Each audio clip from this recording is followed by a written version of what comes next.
Welcome, everyone. Welcome to Friends of the Frieniemies with me, Moose, and the Behemoth Baller. What's up? Bringing you detailed breakdowns of each of the Week 4 matchups of the League of Extraordinary Frieniemies. Up next, our matchup, kind of our halfway point, if you will, before we get into what we consider the premium matchups. But still, a really interesting matchup in its own right. We have that one guy versus Brettlockholmes. Take us away, sir. It should. Yeah, I mean, we got Watson, we got Jackson. I mean, what do you want? Jacobs, Montgomery, Sanders, Chubbs. Come on. They're all going to face off together? What the fuck? Dude. We do have two quarterbacks who definitely want to finally get things right for themselves here. And all you can do is jam to Washington.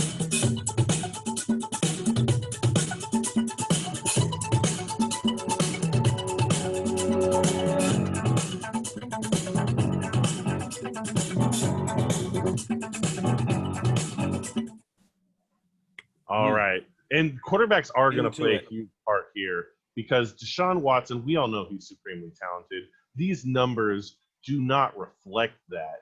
And a lot of it can be put down to some gross defensive matchups right there. If you tell me these are all top 10 defenses at the end of the year, you're going to find very few people to argue with you on that front. Maybe even top 5. Oh, you know what? I think you're right. Bolder choice, but it makes even more sense when you look at it like that. Meanwhile, over here, you've seen pedestrian numbers in the last 2 weeks from Lamar. Oh, last week was his worst matchup. He got beat up. These numbers actually right here in both games, 4 sacks for Houston and KC. With mostly, it seemed like line pressure. They were obviously blitzing, but it wasn't the crazy Pittsburgh style blitzing or some of the other teams where they will come after you. And but it's KC.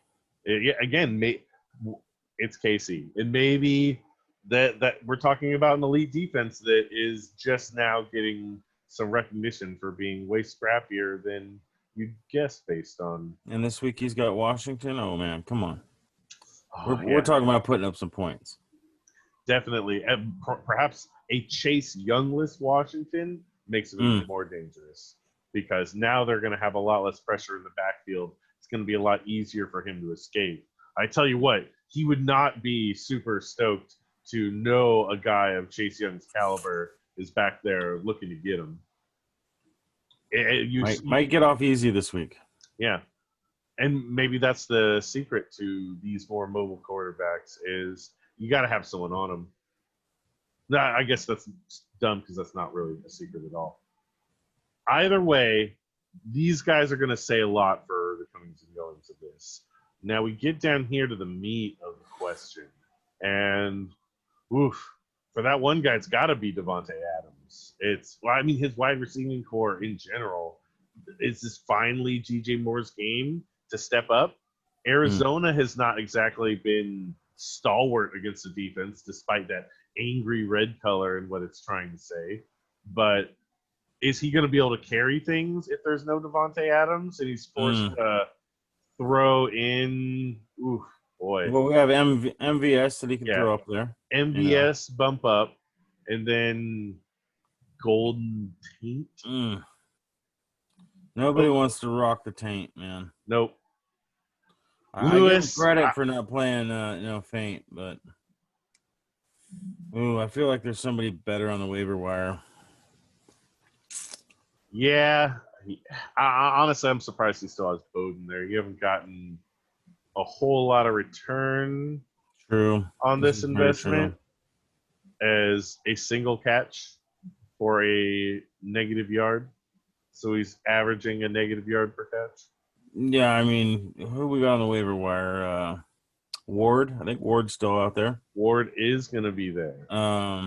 He might be a better pickup than he at least is going to be a top and just guy. Throw Tate and Ward up in there. Yeah. Drop that Bowden. Get rid of it. Nobody wants a Bowden on your taint. Nope. Oh man, after drafting Gibson in the 4th round, there's no way he doesn't start him.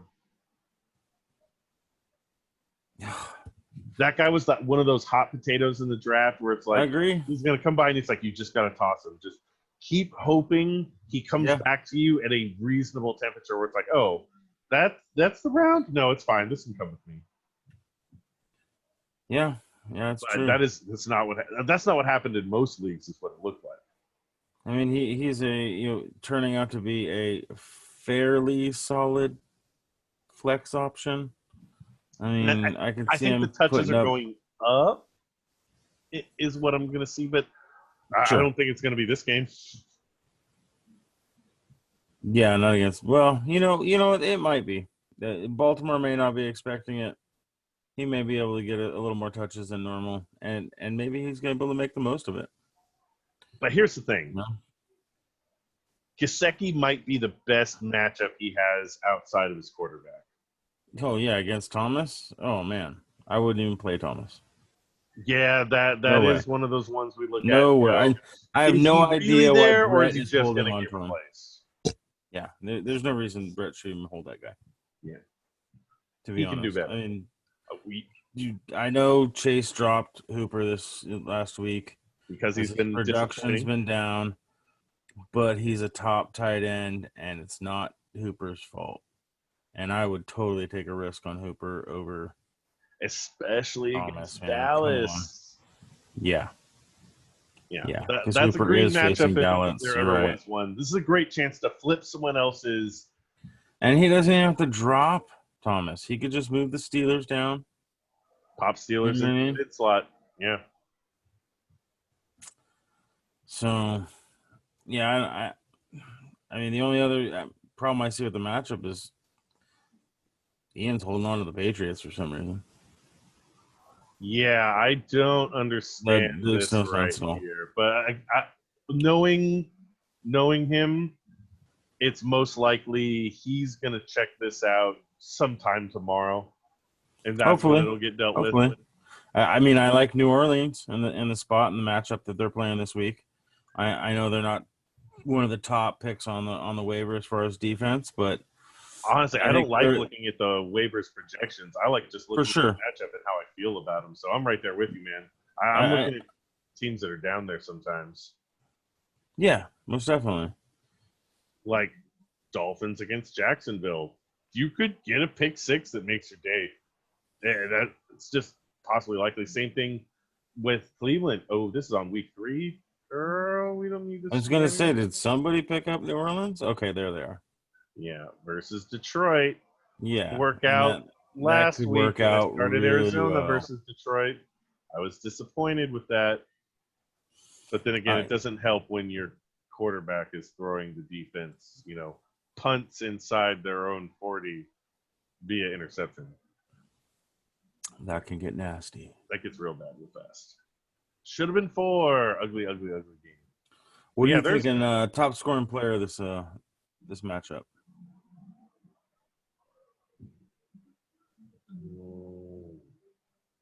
Excellent question.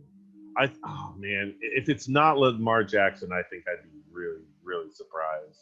I feel like after the spanking last week, he's got to be pissed. Tyler Lockett would be a close second. Yeah, I guess. Or Devontae if he plays. Lockett would be my non-quarterback top scoring player for sure. Or Devontae if he suddenly wakes up healthy. Because Atlanta has gotten torched. And Devontae Adams is a man who walks around. Yeah. Yep. A lot of questions. That's a big if. They call indeed. And being in a Monday game, I don't know if it's a decision I want to wait on. Exactly. That's the worst part. Let's see here. His options are to be fair, yeah, his options most likely should come from the waiver wire because I guess Chris Thompson versus Cincinnati, but I just not after how Armstead's played. No. It's it. Ward would be my pickup on this at this point. Yeah. Search around, find a plan B and bench that. Get that guy. If you can't get that guy out of there, and pray, sacrifice what is needed to whatever your deity of choice is. And oof, because that's a Family, big deal cat, right here. whatever it is, just take him out.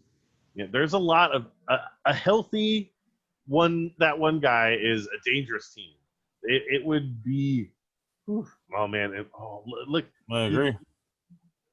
this guy at one point was thought of as to be the guy in Jacksonville.